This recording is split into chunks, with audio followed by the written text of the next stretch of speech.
Good morning and welcome to this week's episode of Global News Review. Today we're talking about very interesting things. One, Africa had a win, or we recorded a win this week. Zimbabwe's inflation dropped to single digits for the first time in over 20 years. And then there's also the Trump accounts, which have been announced and people are gearing up to start adopting and opening accounts for. And then the EU and WhatsApp have entered the same trousers. So basically, the EU and Meta have a conversation, or Meta has some things to do for the EU to bring WhatsApp within control for them. We have so much news, and of course, if you don't know, my name is Ola, and on this channel, we talk about personal finance, investing, and the economy. So, if you want to put your finances in order, if you want to know more about investing, the economy, how it impacts your pockets, then this is the channel to stay with. So, let's get right with it. The first news we'll be going through will be Africa news. And in Africa scene, it's very, very exciting. Oh, yes, of course. Hi, good morning. If you're joining in, say hi and say where you are reaching out from. And of course, rank your week. If you had a fantastic week, give me a 10. And if you had like a middle ground week, let's give it like a 3 or a 4. For me, I think my week was like a 7, 8. It was quite productive, and I'm happy for that. I'm happy about that. So let's start with it. Africa. Zimbabwe recorded its lowest inflation numbers in over 2 decades. Now, guys, if you remember, Zimbabwe was in the news a lot in the past because of their inflation numbers. At a point, they had 100 trillion Zimbabwe dollars note, one note. It was printed in 2009. And the idea, and then guess what? That 100 trillion Zimbabwe dollars was worth a few USD, and it could not even buy a loaf of bread. It was really bad. And then I think that note in particular was decommissioned in 2015. But like in 2024, I think 2024 into 2025, we talked about it in this on this show, how they had moved to Zimbabwe to a new currency, a gold-backed currency, and it's called ZIG. Let me see what that was. I think Zimbabwe Gold. Zimbabwe Gold, yes. So, but it's called ZIG. ZI, the small I, and then a G. And then it was more like, and then intermittently there was news of, is this going to work? Is it not going to work? But we are here today, and guess what? It worked. Fun fact, they reduced the currency in circulation, the denomination in circulation. So they only have 10 and 20 Zimbabwe gold notes, right, to curb inflation. Also, their reserve was backed by actual currency. Their currency was backed by gold and further foreign reserves. Like, so they actually fixed, they started fixing from the back, from the ground up, right? So they did. Then apart from that, they got everybody to calm down. Like, okay, let's calm down. Let's let the physical align with the monetary policy in terms of the direction of the country. And then what we found was also that agric also helped them. So they had good production, good output seasons and all. Long and short of all this, from a high of about 500% inflation in 2020, last month, or rather January, yes, we're in the last month of January, inflation numbers came out at 4%. I think that is laudable. For everyone listening, I think one of the things that we need to recognize is that number one, it's not magical, neither is it spiritual that the numbers are where they are. It's a series of choices that get people to those levels. And this government has shown that they are continually, consistently focused on improving the economy. So big ups to Zimbabwe. We are rooting for them. It also tells that see it can be done. It literally can be done. They have been through it.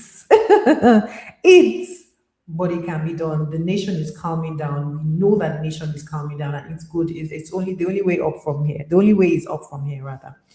So on to the next news. I mean, if you would like to, please drop your thoughts. Like, what do you have to say? Who remembers the time when Zimbabwe was in the news for their currency? It was quite wild. Now, while we're at it, the next news I would want to talk about, I'm looking at my notes, is the global news. Yes. So global news, there's like President Trump is always in the news, like he loves it. And then we can't help but talk about him. But this one, I would say somewhat that is for good cause, right? So there is a new tax advantage savings investment account for kids. And it's tagged the Trump account. That's the name. And I mean, it's good branding for him. It's something that we are excited about in the money with. Like, yes, see my shirt, the money with. It's something we're excited about. Why? Because it just highlights how important it is to save and to save consistently for the future. So basically, these accounts are going to be set up for US citizens only, for US children only who have social security numbers. Now, the idea is that the government for the next 3 years, for kids born between 2025 and 2028, the government would fund their account once their parents open it with $1,000, right?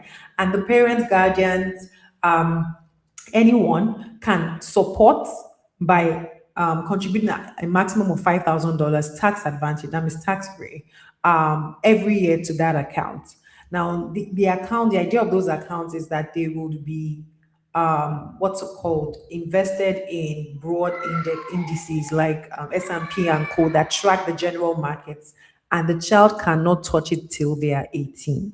That is the cool part. So all the returns, everything will keep compounding. And when the child is 18, they can decide what they want to use the money for. But what are they trying to achieve? They're trying to encourage people to save and invest and build wealth. Right now, every child that meets that bill of being a US citizen and having a social security number for from 2025 to 2028 would automatically get the 1,000 credited once their parents open the account. But what's now fun is that some companies like JP Morgan, Bank of America, they are now saying that, okay, government is dropping 1K for every staff of ours that has a child in this same window, we're going to drop another 1K for that child, right? And remember, there's also the tax advantage thing. Now, guys, it is really, really, really, really, really, really, really laudable.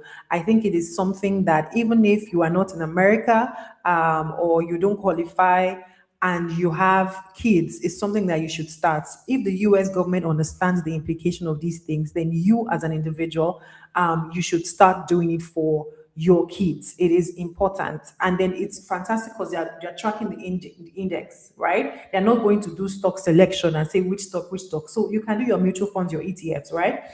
It's something that you should jump at. I mean, I want to hear your thoughts. I mean, we are in the comments.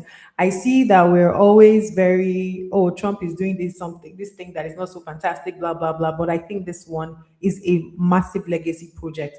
And then, fun fact, even after 2008, 2028, right? You can still open that account and you still get the tax advantage benefits, but the government will not add the 1K to your account automatically, right? But it is still a good account to have for your kids. So big ups to America on this one.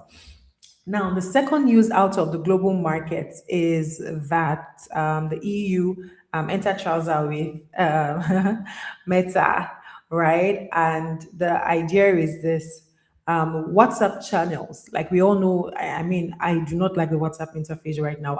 Totally struggle with it. I think it is too noisy. Like, I really think it's too noisy, but it's WhatsApp trying to drag our attention, right? So you know that there's WhatsApp channels now. And so WhatsApp channels has grown in scale. So influencers use it, they can broadcast to 1 million people at once. And EU is saying that, guy, don't just hide under the normal WhatsApp chat. No. Because of this thing, you have to be stricter about who has access, how can people report. Like, it needs to be clearer. You can't just act like it is WhatsApp. It's not WhatsApp anymore. It's not the WhatsApp we approved. So you need to sit up. And I mean, I think it is good. We know, I mean, if you track the news, you know that EU and data privacy, digital security, that's their thing. They're so finicky about it. And they've done all sorts to a lot of big tech in America. Like big tech and EU, they're always fighting. But guess what? It's for the greater good. It's really for the greater good. These guys need to be put in check for everyone's safety and security. So yes, the EU is saying that if you don't do these things in the next 3 months, you're going to get fined. I'm sure they will sit up because I mean security is it. But guess what? If they're able to sit up, then it makes WhatsApp a safer platform for everyone. So everybody wins, right? So not bad at all. Not bad at all. Of course, I talked about investing and I said that you should do it for your family. But if you don't know where to start from, We have a young earners clarity checklist. Let me see if I can pop it up. Um, it's a free checklist. It's on the screen, so you can scan the barcode and download it, and you can start from there. So if you earn well, but you don't know where to start from in putting your finances in order, it's a free checklist. You can check it out. Yeah, that's one. I also talk about something as we go along the way, and I think we're now on to African news, Nigerian news rather. So out of Nigeria, right, we have two interesting things. The first one is about PayPal coming back to Nigeria and coming through Paga. I think that's the pronunciation, Paga, yeah, Paga. But it's so interesting how people are really angry with PayPal. And I'm like, it's just business. It's literally just business. If the numbers make sense, if I need growth, I'll go to this market. They will toast you with everything toastable. And if you agree, they are fine. Do you understand? But it is really good, right? I think we're seeing a fallout of some things that people have been pushing for in the past. For taking us out of the gray list, the Financial Action Task Force gray list, these are the things that can come out of it, where you get better integration into the mainstream financial system, right? These are the things that we need. A lot of people, if you look on the internet, people are complaining that so you left us for over 20 years, and now that everything we've built everything, you're now coming back. But they're there to compete just like everybody else. There's no beef, it's not anything. And I think also when it comes to receiving payments, it is a very good one for businesses that want to work, that provide services or goods outside of Nigeria. It is faster integration. It's a fair playing field for everyone to compete, right? So we say welcome to PayPal, but then they partner with Paga, and the idea is that you have to open a Paga account and then connect your PayPal to it so that your inflow will settle into those accounts, or you can go either way. Now, fun fact is there was a time when you could actually use PayPal just like everybody else in the world, but after a while they shut it down and said you can only payouts, you can't receive. And of course, that defeats the purpose, right? There are different ways to wire money outside of the country. Why do I need to go through PayPal? So we've been through all that drama as a nation. So we're now at the point where things are looking good. And of course, they'll come and toast us. They're toasting us. We accept it. Paga is on it. What's wrong?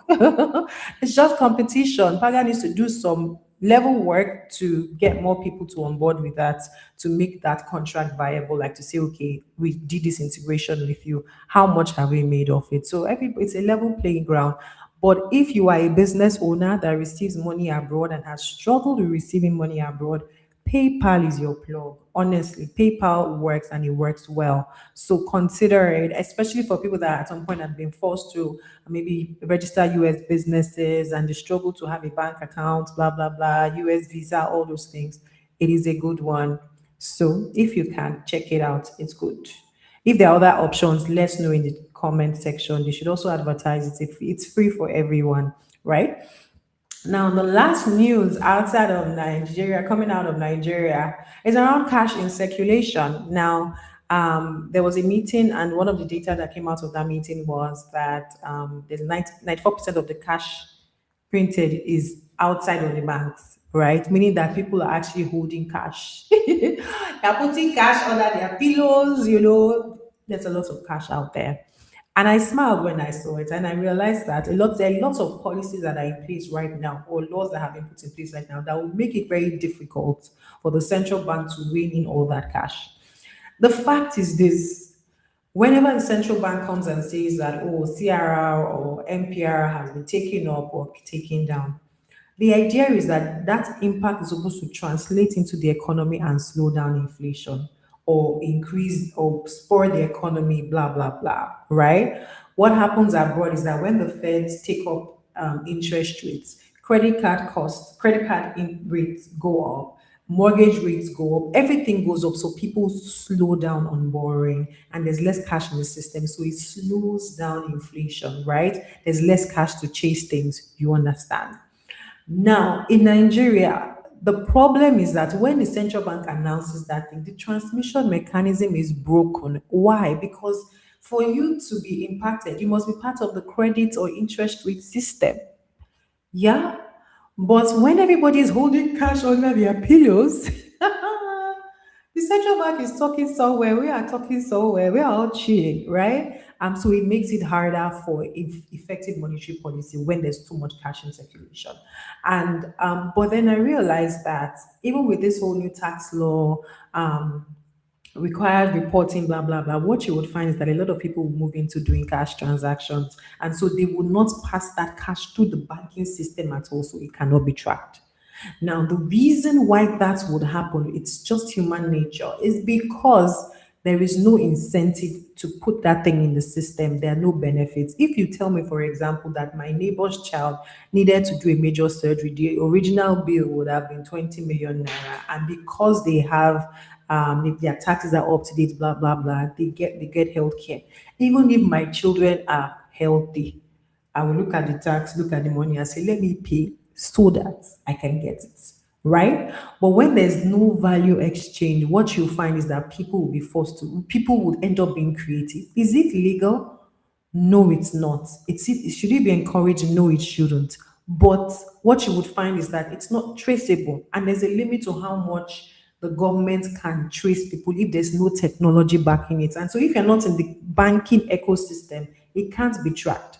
So these are some of the unforeseen consequences of these kind of laws that are not balanced in terms of holding people accountable for the taxes that have been raised or generated. So what we are seeing here is a lot of cash, and it looks like there's going to be a lot of cash around. And it's only we, the 9 to 5ers, the structured business people, that would obviously not be carrying 20 million in a boot, that would get into that will be already in that tax net. But the people that can carry cash in their boots and transfer from and give the Ghana must go to one person in the hand, they will be out of the system because they're not incentivized to bring it in. So we need to consider this. But then what is central bank saying? Central bank is also trying to say that they want to consider something called an ATM to card ratio. So depending on number of ATMs that are issued in circulation, there should be a particular ratio of ATMs that are out there. There should be a particular number of ATMs that are out there.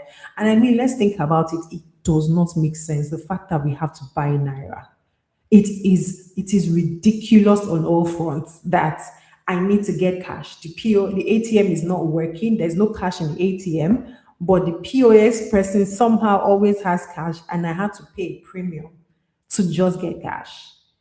Right, it's ridiculous. But yes, the central bank is saying that they want to ramp up on those ratios to make sure that there are more ATMs. But more importantly, that level of cash in the system is too much. And we need to work on it because the transmission mechanism for economic policy is going to be slower because they have to do more for longer for it to now eventually impact on people. So yes, that's it for that. And nobody said hi today. Oh, and I'm seeing people online. I'm looking at my screen. But I mean, today it was quite useful. I trust this was useful. If you want to put your finances in order, if you have not actually sat down to plan for 2025 or 2026, right? And you want like a cool guide, there's a video in the link that you need to check out and see how to actually plan your finances, how to like where to put what, like just structure. So check it out. We are here for you. This year we're going to do a lot of things differently, so watch out for it. But don't forget that you can't outsource your health and your finances. You always have to engage. Nobody can go to the gym on your behalf and you'll be fit. Nobody can eat healthy, right? And you'll be slim and glowy skin. It's the same way you can't outsource your health. You can't outsource your finances. You can't expect that someone will make the best decisions for you. You always have to engage. See you next week.